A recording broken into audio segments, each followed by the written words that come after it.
जा रहा और जोर जोर से कह रहा है कि तेरे बाप की बस नहीं है, करोड़ों की बस आती है, तेरे पास 2 रुपए तो थे नहीं, तो बकवास करे इस तरह की। या तो आप टिकट दे दो, अगर नहीं तो आप नहीं दे सकते ना, तो अगर मालिक को मिल जाए तो आप मेरी हेल्प करा देना। आप और मैं मीडिया से हूँ, तो यही नहीं पता लग रहा मुझे ये कौन से डिपो की पर्ची है। और अगर आप मैं सीरियल नंबर आप देखोगे ना, तो ये सीरियल जितने बदतमीजी मेरे साथ की है, तो मैं बड़े अधिकारियों से जो सत्ता में बैठे हैं।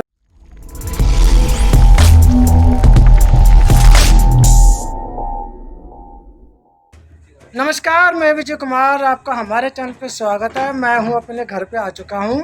मैं सुबह नजफगढ़ गया था, सवेरे 11:30 बजे। डिस्ट्रिक्ट सेंटर से मैंने 822 नंबर की बस पकड़ी। मैं कंडक्टर से मिला। कंडक्टर को मैंने कहा कि भाई मेरे पास है 8 रुपये, आज मेरे पास पैसे नहीं है, आप जो है 10 रुपये की टिकट दे दो। तो उसने टिकट देने से कर दिया मना। तो मैंने बोला भाई देख, ऐसा मैंने जाना नजफगढ़ ज़रूरी है, तो अगर कोई टिकट चेक कर मिले तो आप बता देना उनको।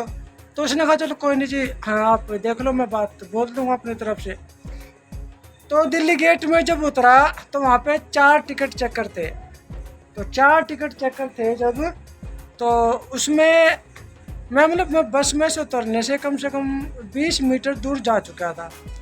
तो एक बुजुर्ग सा आदमी था टिकट चेक करने वाला, उसने मुझे पीछे से आवाज़ लगाई।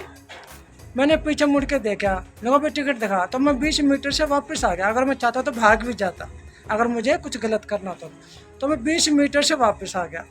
वापस आया, फिर मैंने पूछा हाँ जी, इनको बोले जी टिकट दिखाओ। मैंने कहा सर एक बार आप जो है ना कंडक्टर से बात कर लो, और मैंने उनको बता दी थी सारी परेशानी जो थी। तो उसने कंडक्टर से पूछा, तो कंडक्टर ने कहा था जी मेरे इसके पास 8 रुपये थे और मैंने टिकट नहीं दिया। बाकी आगे की बात नहीं बताई कि भाई मान लो कोई चढ़ेगा तो मैं कह दूंगा जी कोई बात नहीं छोड़ दो, ऐसे तो कुछ बोला नहीं। वो पहले बस डिस्ट्रिक्ट सेंटर तो कह दिया कि मैं बोल दूंगा, उसके बाद नहीं बोला हूँ। तो उस बुजुर्ग व्यक्ति ने मेरे को पकड़ लिया। उसके बाद जो बुजुर्ग व्यक्ति था ना, उसकी जो हरकतें थी, मैं हैरान हो गया कि क्या अगर एक आदमी को टिकट ना ले तो क्या वो उसके लिए इतना बड़ा क्राइम हो जाता है कि वो किसी की भी इज्जत उछाल सके, बेइज्जती कर सके। तो हाथ पकड़ के कभी उधर लेके जा रहा, कभी इधर लेके जा रहा, और जोर जोर से कह रहा है कि तेरे बाप की बस नहीं है, करोड़ों की बस आती है, तेरे पास 2 रुपये तो थे नहीं, तो बकवास करे। इस तरह की बेतुकी इतनी बदतमीजी उसने मेरे साथ करी। मैं फिर भी चुपचाप रहा। फिर मैंने बोला भाई साहब आप मुझसे ऐसे बात मत करो, मैं एक पत्रकार भी, रिपोर्टर। मैंने अपने गले में आई कार्ड डाला हुआ था, बाकायदा मैंने अपने गले में आई कार्ड डाला था, क्योंकि हम पत्रकार जब होते थे फील्ड में जाते तो आई कार्ड डाल के चलते ताकि रिपोर्ट बना सके। मैंने उसको आई कार्ड दिखा दिया। आई कार्ड दिखाने के बाद भी उसने मुझे जो बातें बोली, मैं सुन के हैरान हो गया कि एक अधिकारी कि आम जनता से, कर मैं आम जनता भी हूँ और एक पत्रकार भी था, कि इस तरह से बदतमीजी से बोल सकता हूँ। उसने क्या कहा कि तुम लोग जो है, आप भी नहीं कहे, तुम लोग जो है नेताओं की, हमारे बड़े अफसरों की चापलूसी करते हो और भ्रष्टाचार फैलाते हो। मतलब हम अगर नेताओं की खबरें बनाते हैं या बड़े अफसरों की खबरें बनाते हो तो हम चापलूसी करते, भ्रष्टाचार फैलाते हैं, हम अधिकारियों की खबरें नहीं बनाते। ये जो है उसका कहना था। तो मैं सुन के हैरान हो गया कि ये कौन सा तरीका बात करने का। एक अगर मान लो कोई बंदा टिकट नहीं लेता तो कौन सा तरीका है इस तरह से बात करने का। तो उसके बाद वो कहने लगा कि तुम जो भ्रष्टाचार फैलाते हो, तुम जो है चोरी भी करते हो, भ्रष्टाचार फैलाते हो, पब्लिक के बीच में इस तरह की बातें करने लगा, जबकि सिर्फ एक सवाल था टिकट का। मतलब इस तरह से बदतमीजी करता रहा। तो कहने लगा भाई 200 रुपये की पर्ची कटो, कहीं से भी मंगवाओ, हमें नहीं पता। तो मैंने कहा भाई आज मेरे पास पैसे नहीं है, थोड़ी सी प्रॉब्लम सी है। सारी बातें बताई। मुझे घर फ़ोन कर, मगा जी घर पे भी फ़ोन नहीं है। मैंने उसको ये भी बताया, नुआ किसी के पास ही फ़ोन कर, तू पैसे मंगा, है मैं बनाऊँगा तुझे पत्रकार, और तुम औरों का इंटरव्यू करते, हमारे इंटरव्यू नहीं करते। इस तरह की मतलब अजीब 2-3 बातें उसने अजीब बोली। तो फिर मैंने बोला चलो ठीक है जी, मैं आप एक काम करो, चावला स्टैंड तक चलो, क्योंकि दिल्ली गेट से चावला स्टैंड तक चलो, मैं आपको 200 रुपये दिलवा देता हूँ, क्योंकि वहाँ पे सिस्टर बैठे, उनको फ़ोन पे कराओ। मैं जी फ़ोन पे तो मेरी सिस्टर को चलाना नहीं आता, आप चलो फिर भी।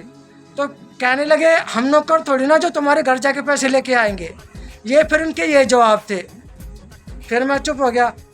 फिर मैं चलो मैं मंगा देता हूँ, मैंने सिस्टर के पास फ़ोन कर दिया। तो उसके बाद मैं चलो भाई अब पर्ची तो कटी गई है, अब आ जाएंगे 200 रुपये मैं दे दूँगा, पर्ची कटवा लेता हूँ। फिर मैंने क्या कहा, सोचा कि भाई अब आज मैं अपनी आप बीती जो है एक खबर बना के डाल देता हूँ, ताकि एक लोगों को पता लगे कि भाई मेरे साथ ऐसे ऐसे बात हो गई और मेरी मजबूरी थी, लोगों ने नहीं समझी। तो मैं अपनी जब खबर बनाने लगा तो आप इस वीडियो को देखिए क्या बोला मैंने। नमस्कार, मैं विजय कुमार, आपका हमारे चैनल पर स्वागत है। मैं खड़ा हूँ दिल्ली गेट पे और मेरे पास जो है आज थे 8 रुपये, जस्ट मैं चेक भी कर रहा था और मैं डिस्ट्रिक्ट सेंटर से बैठा, मुझे दिल्ली गेट तक आना था। तो मैंने 822 नंबर की सफ़र की बस थी। टाइमिंग क्या था, टाइमिंग मतलब टाइमिंग क्या होती है,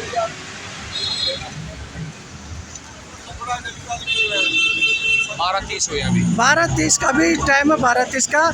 और मैं शायद 11:45 पे डिस्ट्रिक्ट सेंटर से बैठा था, क्योंकि मुझे पता था भाई शर्म तो आती है बोलने में कंडक्टर को कि भाई पैसे नहीं है, लेकिन मैंने फिर भी उनसे रिक्वेस्ट करा, मगर सर मेरे पास 8 रुपये है, मुझे दिल्ली गेट जाना है, या तो आप टिकट दे दो, अगर नहीं तो आप नहीं दे सकते ना, तो अगर मालिक को मिल जाए तो आप मेरी हेल्प करा देना।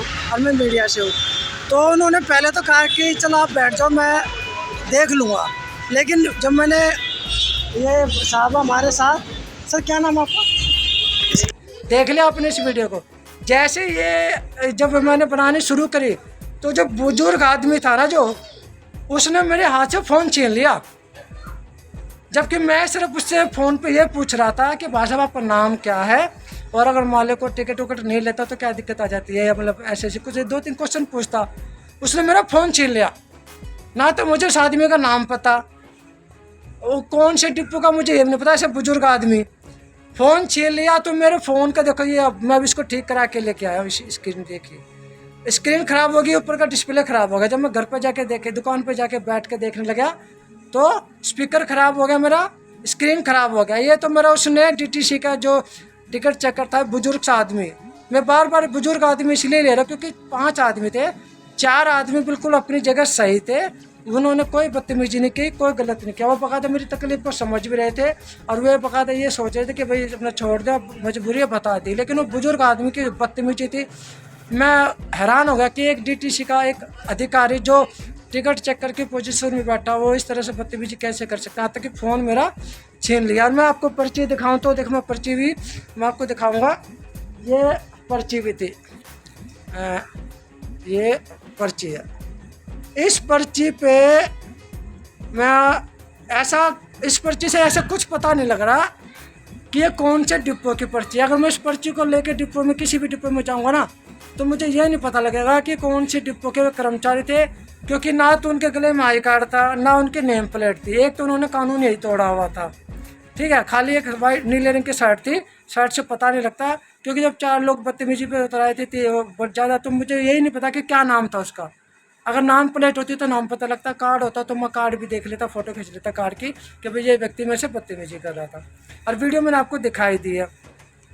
तो ये पर्ची काटी है, लेकिन यही नहीं पता लग रहा मुझे ये कौन से डिपो की पर्ची है। और अगर आप मैं सीरियल नंबर आप देखोगे ना, तो ये सीरियल नंबर भी ढंग से नहीं दिख रहा, पर्ची इन्होंने ऐसे फाड़ी है, और इसमें कोई सीरियल नंबर नहीं है। और बस का नंबर भी जो लिखा है 59115, जबकि 4 डिजिट का बस का नंबर होता है, इसमें 59155, ये कोई बस नंबर नहीं है। 822 नंबर की बस थी ईसापुर वाली, और खाली इसमें यशपाल लिखा है।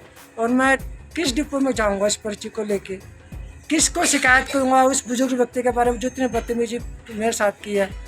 तो मैं बड़े अधिकारियों से जो सत्ता में बैठे हैं, हमारे माननीय मुख्यमंत्री जी रेखा गुप्ता जी, और जो परिवहन मंत्री है, मैं नाम नहीं जानता, और जो भी जितने भी मंत्री आशीष सूद जी, मैं सबसे रिक्वेस्ट करना चाहूँगा कि आप उस बुजुर्ग व्यक्ति को खिलाफ कोई एक्शन लीजिए, क्योंकि पर्ची उन्होंने काटी है। पर्ची का मुझे कोई दुख नहीं, लेकिन जो फ़ोन मेरा छीना, मैं आपको दोबारा फ़ोन दिखा देता हूँ, फ़ोन मेरा जो छीना है, और ये जो मेरा नुकसान किया और बदतमीजी किया है, और जो बात उन्होंने मुझसे ये कही ना कि तुम भ्रष्टाचार हो, तुम पत्रकार लोग भ्रष्टाचार होते हैं, नेताओं की खबरें बनाते हो, बड़े अधिकारियों की खबरें बनाते हो, हम आम लोगों की खबरें नहीं बनाते, इसलिए तुम भ्रष्टाचार। उनसे देखो, भ्रष्टाचार का मतलब हम उनसे पैसे खाते हैं, नेताओं से पैसे खाते हैं, अधिकारियों से पैसे खाते हैं। उसका कहने का मतलब कुल मिला के अगर घुमा के देखा जाए तो यही है, भ्रष्टाचार का कहने का मतलब ये है।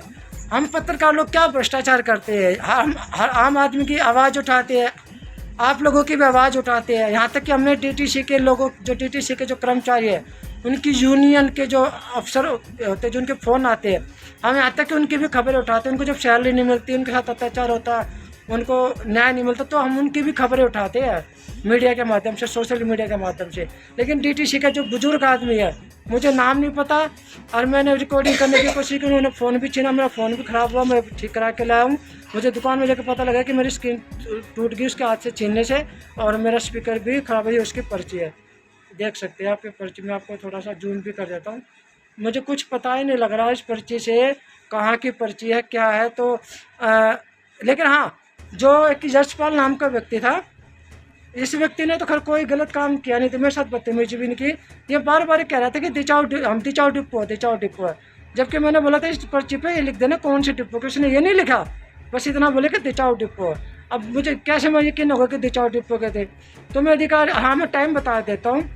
10 तारीख का टाइम था, 12:30 पे नजरगढ़ के दिल्ली गेट पे भी खड़े थे, उनकी ड्यूटी वहाँ पे लगी हुई थी। और डिपो कौन सा था, उनका ना तो गोले आई कार्ड था, ना ही नेम प्लेट थी, इसलिए ना तो मुझे नाम पता, ना मुझे ये पता ये पर्ची कौन थी। तो मैं उस बुजुर्ग व्यक्ति के खिलाफ ये चाहता हूँ कि सरकार कोई एक्शन ले, उसको थोड़ा सा ऐसा कर दे ताकि वो किसी के साथ गलत व्यवहार ना करे, किसी की ऐसी बेइज्जती ना करे जनता के बीच में कि वो बेचारा बिल्कुल मजबूर हो जाए, या वो हो जाए, या उसकी आंखों में पानी तक आ जाए। क्योंकि उसने हद से ज़्यादा जो बदतमीजी मेरे साथ की, जबकि मैं तो पत्रकार हूँ, तो आम आदमी के साथ वो क्या करते होंगे। तो माननीय रेखा गुप्ता जी से और मेरी आशीष सूद जी से और परिवहन मंत्री से मेरा निवेदन है कि प्लीज़ कोई एक्शन लीजिए और पता करें कि ये किस डिपो की पर्ची थी, और वो बुजुर्ग आदमी कौन था, उसको थोड़ा सा समझाया जाए ताकि भविष्य में ऐसा ना करे। और अगर आपको लगता है कि उन्होंने गलत किया था, उसके खिलाफ जो भी एक्शन लेना चाहिए ले सकते हैं। और मुझसे भी अगर मालूम आके मिलेंगे तो बेशक आके मुझसे मिले, कोई दिक्कत नहीं है, लेकिन एक्शन आप लोग है, मेरा आप लोगों से निवेदन है। तो मैं विजय पुनिया, मुझे दीजिए इजाज़त, धन्यवाद। और इस वीडियो को लोगों तक शेयर भी कीजिए और सीएम तक जरूर पहुँचाएं।